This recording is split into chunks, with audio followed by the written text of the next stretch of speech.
go. I'm going to start today with a very powerful question for you all, and that is, what would you be willing to go through? What would you be willing to sacrifice? What would you be willing to endure if you knew that on the other side of that temporary suffering, that temporary endurance, everything that you could, even more than everything that you could possibly imagine beyond your wildest dreams of freedom, of joy, of pleasure, of bliss, of ecstasy, and ultimately just a complete knowingness of who you are and your connection and oneness to all that is. What would you be willing to go through? And what if I even added a question on top of that of, even if you're not willing to go through it, you're still going to go through it. And so the going through it, the enduring, the potential suffering and pain is non-negotiable. It's just that you have the free will to choose if you want to actively engage in it or just continue to resist and avoid and distract and numb yourself from it. So that is the question for the day. Okay? Would you be willing, if that is the end goal, and I wouldn't even, it's language gets a little tricky here because it's not necessarily a goal as in something that you like check off a box. It's just this knowingness that unfolds, that you realize it's more of like a remembering, of just remembering what has been the entire time. You've just got a little amnesia. You forgot on the way here, but you got to remember, and you need some reminding. So what would you be willing to go through if that was on the other side of that, which again is already here? The suffering is inevitable, and also the bliss and the joy is inevitable. It is just a matter of if you are willing to engage in the process that is already happening, whether you like it or not. So would you be willing to be uncomfortable for multiple years, even maybe decades? Would you be willing if on the other side was that? Even, might I say, even lifetimes, would you be willing? Would you be willing to be homeless for a little while? Would you be willing to be in a situation where all of your basic comforts are not there? Like running water, like electricity just at the touch of a button, like temperature controlled environment at the touch of a button. All these things that we take for granted, and we don't even realize that these aren't things that we came with. We didn't come here with a certain amount of quote unquote money. We didn't come here with these certain comforts. We all came in naked, alone, and afraid. And in some sense, we all leave that way too. But if you dig a little deeper to the truth, even beyond that truth, is that we're never alone. We're always safe. We're always held.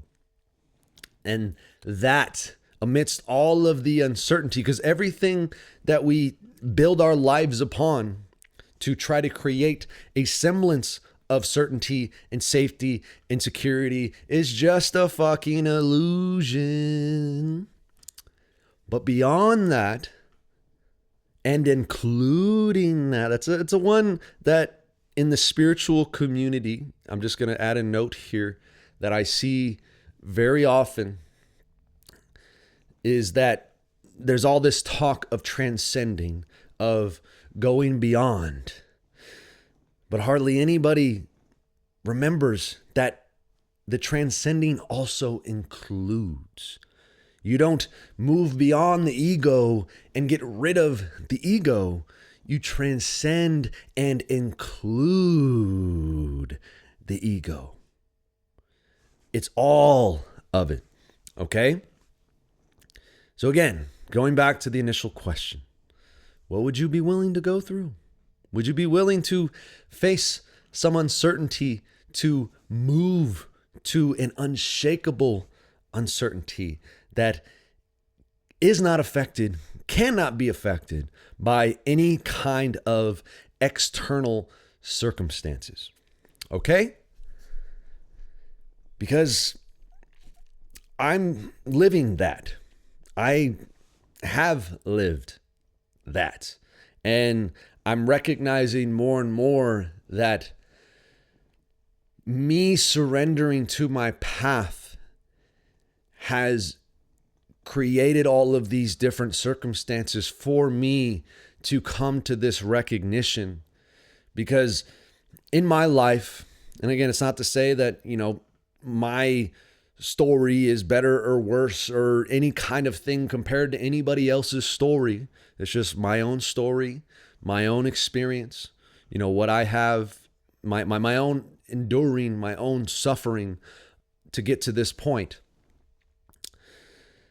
But what I have gone through in my own life has led me to this place where everything that I tried to hold on to, everything that I tried to grasp, whether it's a certain kind of business, a certain kind of, having money in my bank account, whatever the fuck that means. We're going to get into infinite money. That's the title of this. You just fucking strap it in, bro. Everything that I've tried to hold on to has slipped away. Everything. Besides, what cannot be ever stripped away? Because I've been homeless.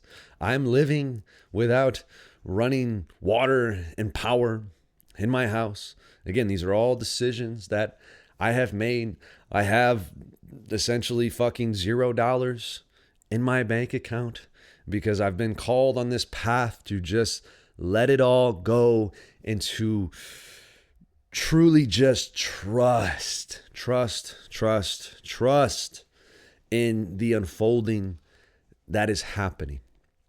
And the more I continue that process of surrender, honestly, on the outside may seem like things look miserable and bleak and uncomfortable, but on the inside, oh my goodness, just so much love, so much gratitude, so much grace, so much just joy for each moment that is unfolding. And I truly just say that from my heart, because even without all of those things, and yes, that's the thing, transcend and include, I'm not against any of those things. It's not like I've just renounced the world. This is just different experience that I've called upon myself, knowingly or unknowingly, that I needed to call in to gain this perspective, to really just continue to open up my heart to the infinite abundance that is already here. Because, talking about money, and we're going to talk about how what we think of as money isn't actually fucking money. Well, we'll get there. But just to keep it simple, talking about money, there's a lot of people, and I was one of these people. We say we don't really care about money that much. We're not very materialistic. And then we have $0 in our bank account. And then what do we think about? All we fucking think about is money and the things that we want with the money, all the material things that we want with the money. But then if you can get to a place, and again, this isn't like a judgment of like, this is how you should be. This is how you should live your life. This is my own experience. Not everybody needs to go through this shit. And I kind of would argue that the reason I'm going through this shit is to help other people so they don't have to go through this shit. This is my story, okay? You're writing your own story. But when you can get to that place of literally having nothing and still feel like you have everything, and not even feel like, just know that you have everything. Everything. To me, that is true abundance. That is an abundant state. Okay? It's not, and again, it's not to say that you can't have all of these material things. I think you can have it all. That's the whole point. You can have it all and yet be attached to none of it.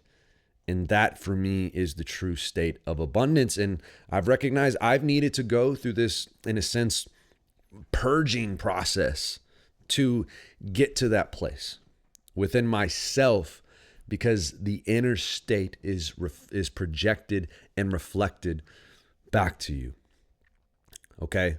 So I wanted to start with all of that because, per usual, I think that is the core. That is the essence when we're going to get into more of these like practical things as it relates to literally infinite fucking money.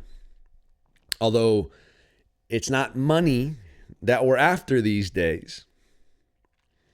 And let me back up just a sec, because I wanted to add another little thing into that abundance mindset. And it's even deeper than a mindset, because a mindset is just this kind of intellectual thing. That's why I said a state. It's just a knowingness. When you really allow yourself to let go and just surrender to the flow of life, again, whatever version of that looks like for you, you will realize more and more, the more that you trust in life. And that's really this spiritual evolutionary process, this process that we're all going through, is moving from fear, which continues to perpetuate the illusion of separation. Fear divides. Moving from fear to trust.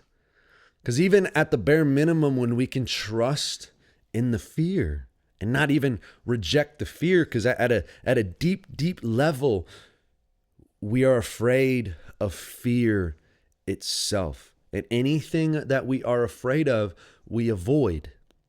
And anything that we avoid is separated, at least as an illusion.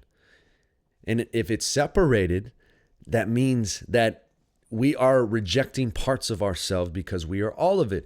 So the trust, even just starting at the basic level of trusting in the fear itself, that is what begins to open us up. That is what begins to expand us. And that is what begins to open up our heart. And then obviously, as we all know, the heart is love. And love unifies. Love connects.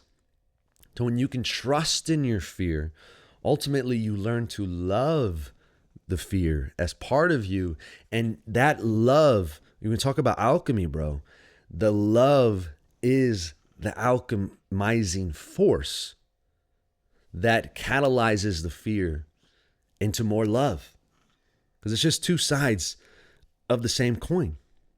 So you learn to love the fear, and the moment you love the fear disappears. So the moment you fall in love with every single moment, then life becomes love.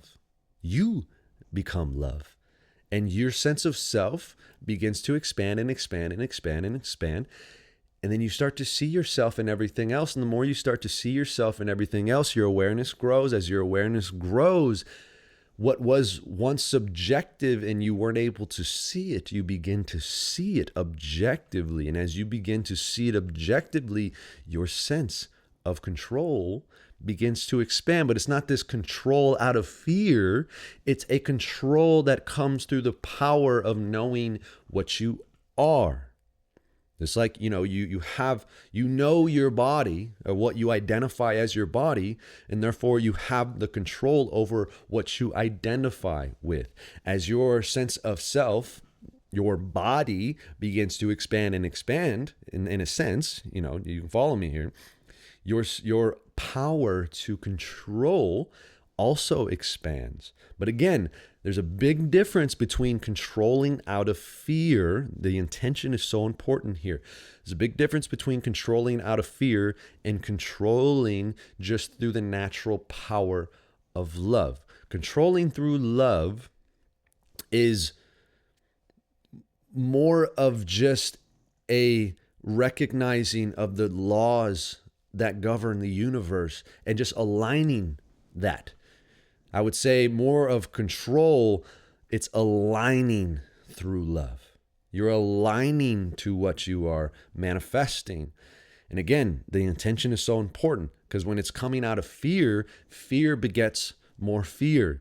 So you're controlling out of fear, which just increases your wantingness to control, which just reinforces this illusion of separation because you're trying to control the things that you are afraid of, the things that you don't understand. But when you understand, you can align out of love. Okay? I wanted to add that. Now let's dive into infinite money. One sec here, y'all. I'm going to take a sip of this sip.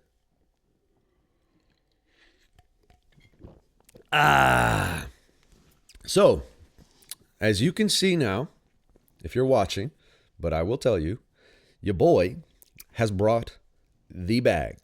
We're talking about infinite money, and so, of course, I got the bag. All right? Now, I know what you're asking yourself right now. What's in the bag, bro? What you got in the bag, bro? Well, let me tell you. I'm going to show you right now. Now, there is one key ingredient missing from this bag because I am currently using it. And that is, I'll give the secret away, my phone cord charger. Okay? But everything else is here. Okay? So let's unveil what's in the bag. Firstly, we've got our trusty notebook. Key ingredient here. I carry this motherfucker everywhere. I never thought I'd be the kind of person to be taking notebooks around everywhere I go. But now I am that motherfucker that carries notebooks everywhere I go. Okay? And this is where all of the anything and everything, as you can imagine, it's a fucking notebook. What the hell else do you do with the notebook? And then with the notebook comes the magnificent red pen. This is one of my favorite pens I've ever had. Just the brand. I mean, not this necessarily one specifically, but just this kind of pen. It's a Sharpie roller pen, 0.5. I like the thin. It's got a cap. I like to chew shit a lot, and luckily, like this kind of cap, I don't end up chewing it as much. So that's cool because I'll literally just fucking chew the thing off. That's what I'm thinking. All right, I've got a wallet, which honestly is a fucking, like, it's just a holder for all of my hair ties. All right. And your boy's got the passport. And by the way, as if you remember from your last video, this is all you need. I don't have a driver's license, motherfucker. I do not need a fucking license to travel in my private automobile. You fucking bitch. I got a passport. Okay? Fuck the driver's license. Shout out BJ Dub. Okay. And then on the side pockets, I've got a cloth to wipe my glasses. Very important. And then the other side pocket, I have got a pair of headphones. Corded, of course. Okay, I don't own a pair of AirPods. I mean, I'm not against it, but, you know, if I can eliminate just blasting my head with Bluetooth, that's cool too, but it's happening anyways. That's why I got this little necklace, this jangle langer. Kind of helps harmonize that shit. That's another topic for another story. And then, last, and at least for this video, most importantly, I have a blue pen. Now, you might be asking yourself now, what is the importance of the blue pen? Let me tell you, this, believe it or not, you're not going to fucking believe me. It's okay. But this blue pen is infinite money. This blue pen is infinite money. Now, let me break this down for you. So just like the last video, lesson 24, we talked about kind of the underlying, all of the, like the state national shit. Okay. All the laws and all that shit. So this is all about, again, recognizing your power. Okay. Now there is in the law, and again, this is where I'm going to make a huge disclaimer. Like, don't take my word for any of this shit, and don't start doing bullshit that you don't fully understand. Go study this shit. Like I said last time, I've been studying this shit extensively, like multiple hours, damn near every single day since April. And that's, I'm still learning a lot every single day, and like going through the same material over and over and over again so I can really fucking get it within my being. Because it's one thing just kind of intellectually grasping the idea. It's another thing having the knowingness in your being. And like I said, the knowingness in your being, the embodiment of the knowledge, is the most important part. Because then it's not like a question of, oh, let me remember these things. It's like, no, this is what the fuck it is. And this blue pen is what the fuck it is. Okay. So Article 3, it's UCC, Uniform Commercial Code. Article 3 is essentially the monopoly rule book. And if you go, and I'm going to shout out again, like Brandon Joe Williams, go look him up on YouTube, go to his website, onestupidfuck.com. He has a whole free course. Motherfucker gives everything away for free. And honestly, he's one of my inspirations of why I just give everything away for free. Because I truly believe like everybody needs to have this information. And in the same breath, the reason why I also give everything away for free is because I don't give a fuck about money. Because it's not fucking money, and I already have infinite money with my fucking blue pen right here. Because I don't really give a fuck about money, and I don't really want your money. I don't really want to work with you unless you are willing to invest your truly most valuable asset. And that is your attention, that is your intention, that is your time, that is your energy, that is your effort. If you're willing to invest those things without having to make any other kind of investment. In other words, like if you'll do this work without having to invest money, if you'll do this work for free, then I want to work with you. Then I'll take your money if that's how you want to contribute. But I don't want your fucking money just so you can try to pay somebody to try to fix your problems for you. That's not what I'm here for. Again, that's like why I give everything away for free. Because if you're not willing to watch these videos, if you're not willing to do the work, to study, again, like what are you fucking willing to go through? If you're not willing to study for a decade or more, if that's what it takes to truly grasp it, if you're not willing to go through hours and hours and hours and hours and hours and hours of content and material to truly gain an understanding, I don't really want to fuck with you, bro. I don't. Because like I know what it takes. I know what it takes. And I'm willing to go through that. That's how I've gotten here. I'm still learning. I'm still growing. I'm nowhere near perfect. Like I'm still going, but I'm willing to do the work. And I'm not, and again, this isn't like a judgment, right, wrong, good or bad. It's just, if you're not willing to do the work, none of this is going to work for you. Like I would literally give you the fucking magic spell right here, but it's not going to work if you're not willing to follow it up with the work that's going to require to make it work. What do you know? This is a good sign, y'all. This is the sign. I have broken the blue pen. I don't know if I broke it. Yeah, I think I did break it. I broke the blue pen. So keep track. This shit doesn't happen by accident, bro. This is a key point. We don't fully understand the significance of this moment, but this is a very significant moment. Okay?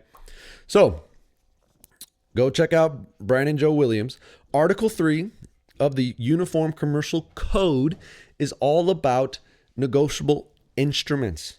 And the shit that you have, that you worship, that you think of as money, is not fucking money. It is negotiable instruments. You worship negotiable instruments. You suck dick for negotiable instruments. You do shit that you fucking hate for negotiable instruments. Your life is fucking miserable for negotiable instruments. So, why not learn about negotiable instruments? Money, what we all fucking call money, is negotiable instruments. The money, like actual money, is gold and silver coin. Gold and silver coin. Gold and silver coin. As per Article 1, Section 10 of the Constitution. Go look it up. Okay? I'm not going to, just like the last one, I'm not going to sit here. Brandon Joe Williams does fucking amazing at this. That's why I reference him. I don't really care to do all that, but he goes through and shows you all the exact definitions. Like literally, he has a 6-part series that goes through step by step, fucking word by word of Article 3 of the UCC. All of it. Again, the fucking Monopoly book, okay? So, if money is not money, the way that we think of it, the green shit that we suck dick for, that we worship, is not money, it's negotiable instruments, then how do negotiable instruments work? Okay? Now, there's a key concept. I'm going to tell you it, and then I'll break it down. And this is, again, I learned this from Brandon Joe Williams, but it's an acronym that like really simplifies all of this shit. It's HITA, H-I-T-A. And it stands for, you're not going to understand it right this moment, but I'll break it down. It stands for holder, endorsement, tender, acceptance. Okay? So a holder is the person in possession or that has the power to enforce an instrument. Now, this is going to get a little bit confusing. I understand. Bear with me. A holder, so like when you, the dollar bill, so there's a thing, I'm going to go in circle a little bit here. Bear with me. There's thing, I said endorsement. So holder is the person that has the power to essentially endorse an instrument. Endorsement is essentially your signature. It is a signature, or it is the performance of a contract. So like in law, payment, performance, and endorsement essentially mean the same thing, especially when we're talking about negotiable instruments. Okay. And negotiable instruments, if we break even down that word, a negotiable essentially means that it can be transferred around. It can be hoarded around. It can be negotiated. Just like the, Federal Reserve notes can be negotiated, that can be transferred around. And then endorsement or instrument is essentially just like something, it is the thing that can be transferred around. So we negotiate instruments. They're negotiable instruments, okay? So endorsement, there's multiple kinds of endorsements, but there's like, I guess 3 key kinds, and really just 2 if you want to keep it simple, okay? There's a blank endorsement, and there's a special endorsement, and there's a restrictive endorsement, and there's a difference between those, but we'll just work with blank and special, okay? Because those are like the 2 main kinds, and it just makes shit simpler, okay? So there's 2 kinds of endorsement. And again, the holder is the person that possesses the instrument. So if I have a $20 bill and I hand you a $20 bill, that is called tender. It's the unconditional offering of an instrument. I'm tendering you $20. And so once you have, and this is where the law, there's kind of multiple little areas. I'm going to restart this here in a sec. Beep, boop. There's multiple different areas in the law that it can get a little confusing. And this is on purpose. It's like, it's fucking complicated for a reason. 'Cause we're not supposed to go in there and look all this stuff up, but you really need to go in there and look all this stuff up. So tender is an unconditional offer. So if I hold out $20 bill, or I can even tender this pen, although this isn't necessarily a negotiable instrument, I can unconditionally offer you this pen. And then me just notifying you, because in the Bills of Exchange Act, acceptance means delivery by, acceptance is delivery. And it's also notification is delivery in the Bills of Exchange Act. Again, you look it up. So even just notifying you that I'm giving you, that I'm tendering this pen is acceptance when you have been properly notified. But again, to keep shit simple, acceptance is delivery. So when I have tendered this pen and you grab it, you take it unconditionally, say, here you go, that is a tender, okay? Now this is a transfer. I'm transferring, I'm the holder right here. I'm the holder.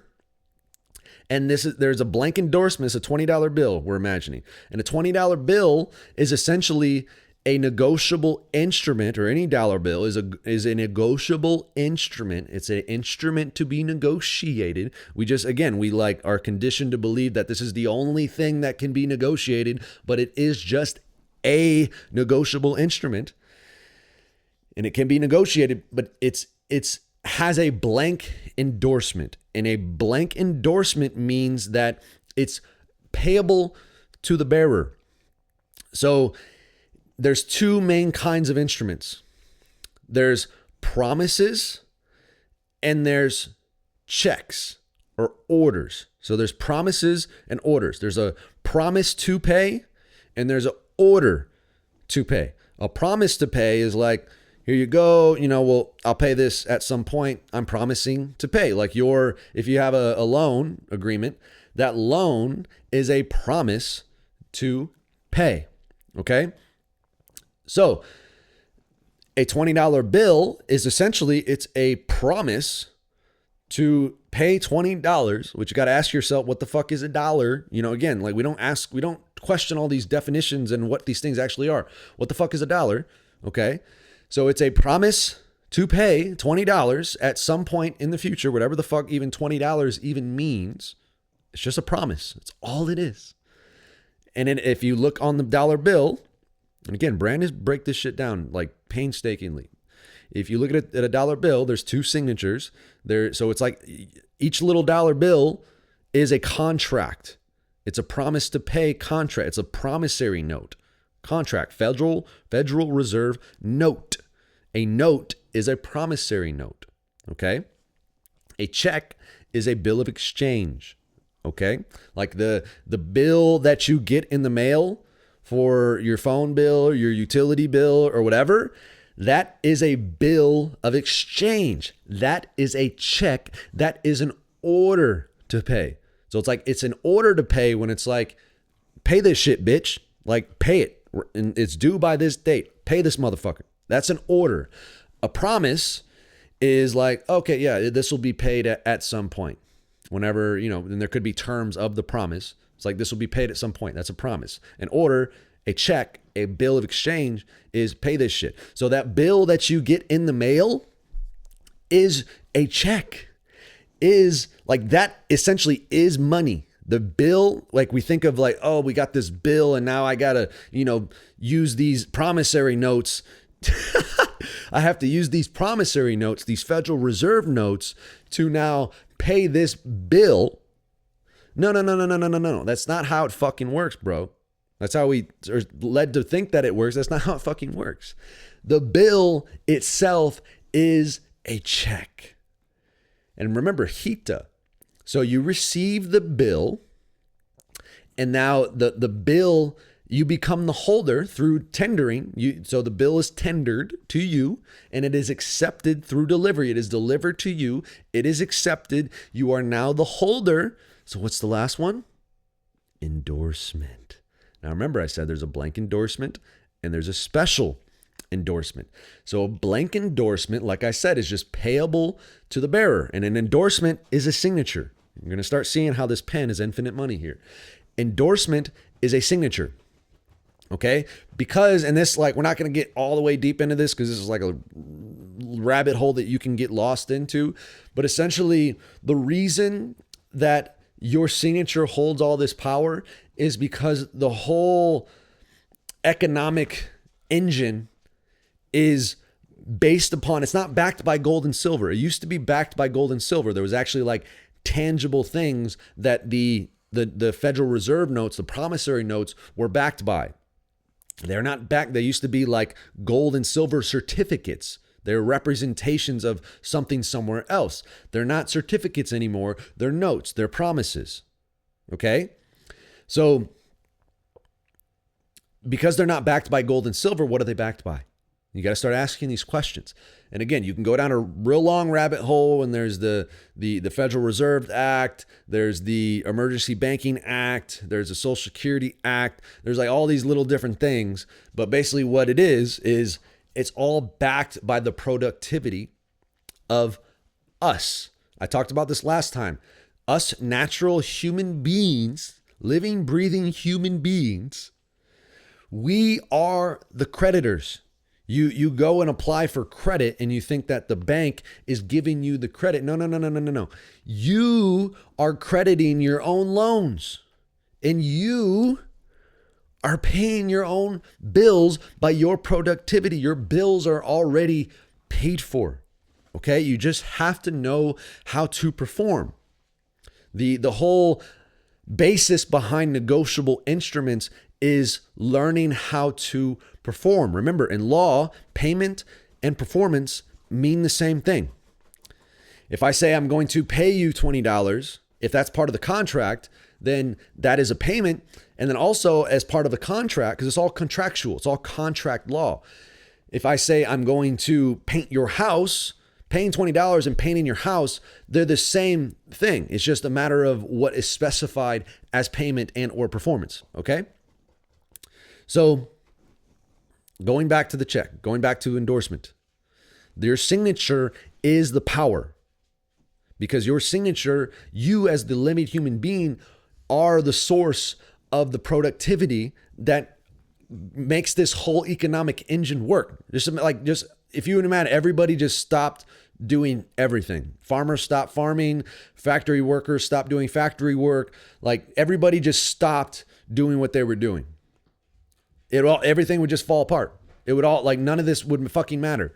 You are the power. You are the power. You are the fucking power. Don't let anybody else tell you differently. You are the fucking power.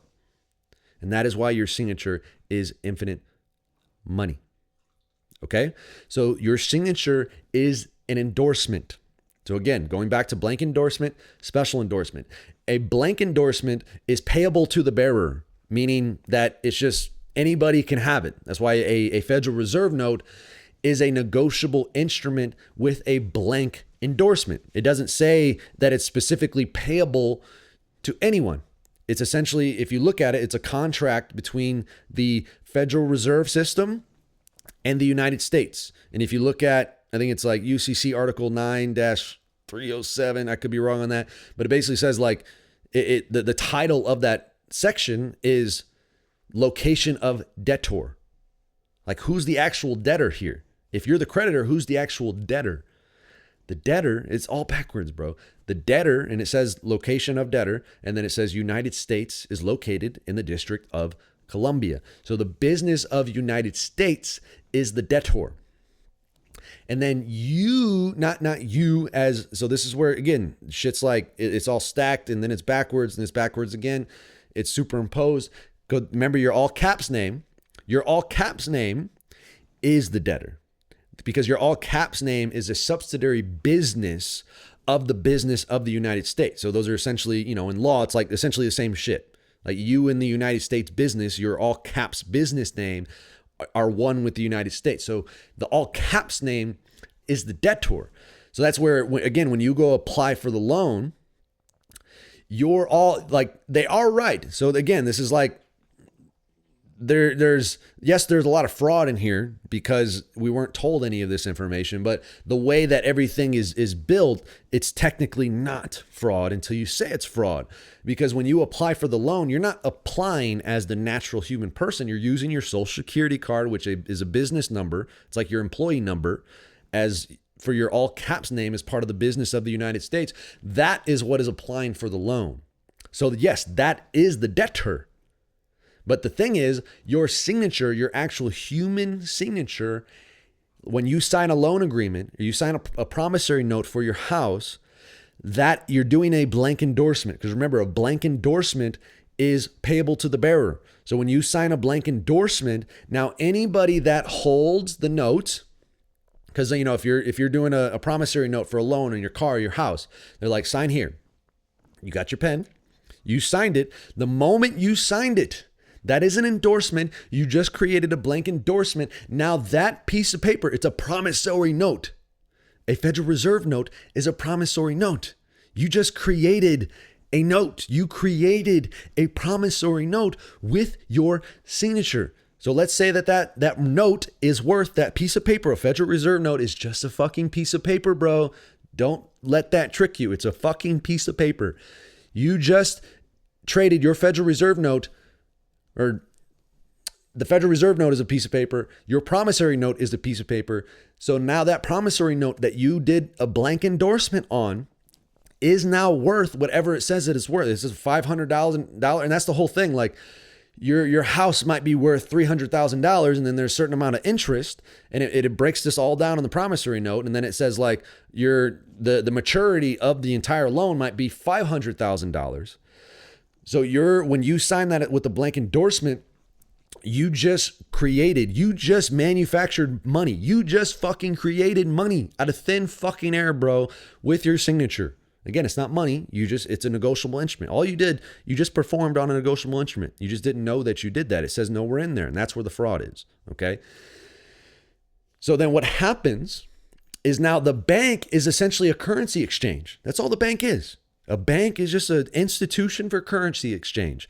So now they take your piece of paper that you signed, your promissory note you signed with a blank endorsement, and because you did it with the blank endorsement, it's whoever holds it has the power to enforce it. Whoever holds it holds the value of the note.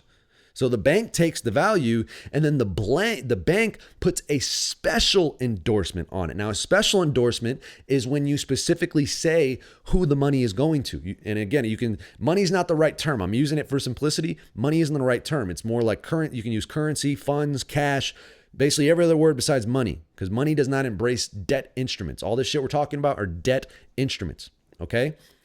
So the bank then puts a special endorsement, which is like I'll break this down on the course, but this is like what you see on checks, like your personal checks. It says pay to the order of, and like literally, if you have a house and you request, and you can do a FOIA request, a Freedom of Information Act request, to get your original promissory note with any kind of attached allongements, which is like basically another piece of paper that they put endorsements on, or any endorsements, you will see that they did a special endorsement. It says without recourse, and without recourse is basically like, I never have to perform on this. Without recourse is one of the most powerful things that you can learn, because it's like when you write that without recourse, and you can even, if you get a speeding ticket, you write without recourse. The speeding ticket is like a little contract, and you do a special endorsement. Now, without recourse is kind of restrictive endorsement, but again, just special endorsement. Without recourse, pay to the order of, and then the bank will put their own name, pay to the order of, by, and then the signature of whoever the agent is on behalf of the corporation of the bank. That's the endorsement that gives it the power. The living human being gives it the power. And then that special endorsement, it says who it's going to. Now the bank, there's a thing called the Federal Reserve discount window. And this gets a little complicated, but I'll just keep it simple.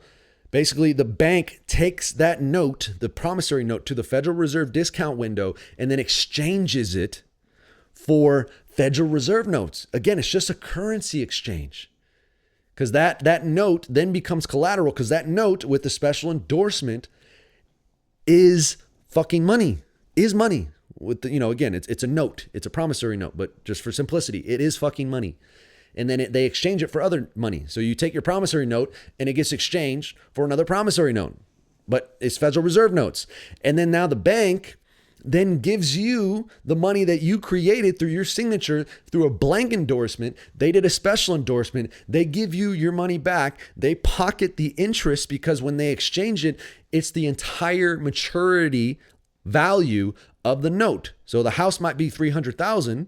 And that's what they give you, but then the maturity of the note is $500,000. They pocket $200,000, and then they give you your own $300,000 that you created, And then now you're paying them back $300,000 with interest. So it's like the bank gets paid 2-3 fucking times, bro. That's why it's like, you just have to recognize this. And all you have to do, infinite money right here in your pen, bro. All you have to do is do a special endorsement from the beginning. Or, and this is all in UCC Article 3, you can call that, yo, I was not informed that I was given a blank endorsement. I want to rescind negotiation. I want to take back this note and I want to place a special endorsement. You can do it. There's so many ways to fucking win this game, bro. You can take it back and say, no, this is fraudulent. Fuck that shit. Let me take it back. I'm going to do a special endorsement on it. And then now you can make it payable to yourself. And when you make it payable to yourself, so you say, without recourse, pay to the order of, and for me, it'd be like Nathan Barna. I'm paying my all caps name. I'm paying the debtor by Nathan Luis Barna Jr., man, the living human man, special endorsement. And then literally this moment you do that, the note discharges itself. It's over. That's fucking it. Infinite money. It's gone. That's it. Discharge. Boom. Poof. Poof. Poof. Same thing is true with the bills that you receive. You receive a bill. You think you have to get Federal Reserve notes. All you got to do is perform. Say, okay, this bill's worth $100. This check is $100. Let me specially endorse it without recourse. You could pay yourself if you wanted to, but I'm nice. I pay the company, whatever. Pay to the order of NIPSCO, whatever the fuck, by my signature, my human signature. Boom. And that's infinite money, bro. Like, again, the information itself isn't that complicated. Emotionally is what's going to throw you for a fucking loop. Because again, your life is fucking miserable because you're worshiping, you're sucking cock for these things that, in all intents and purposes, don't even exist. It's just an idea. It's just a fucking idea in the infinite power you hold right in your hand and you have had in your hand the entire fucking time. Okay? So you may need to listen to this. And my intention with this is just to give you the overview. You need to go study this shit because if you do this, nobody knows this shit. So everybody's gonna be like, no, fuck you, that we don't accept that payment, blah, blah, blah, blah, blah, blah, bullshit. So you're going to have to litigate. Until more and more people recognize this, you're going to have to litigate. And litigation means you're going to have to sue motherfuckers. You're going to have to be like, no, bitch, this is what the law says. I am the fucking power.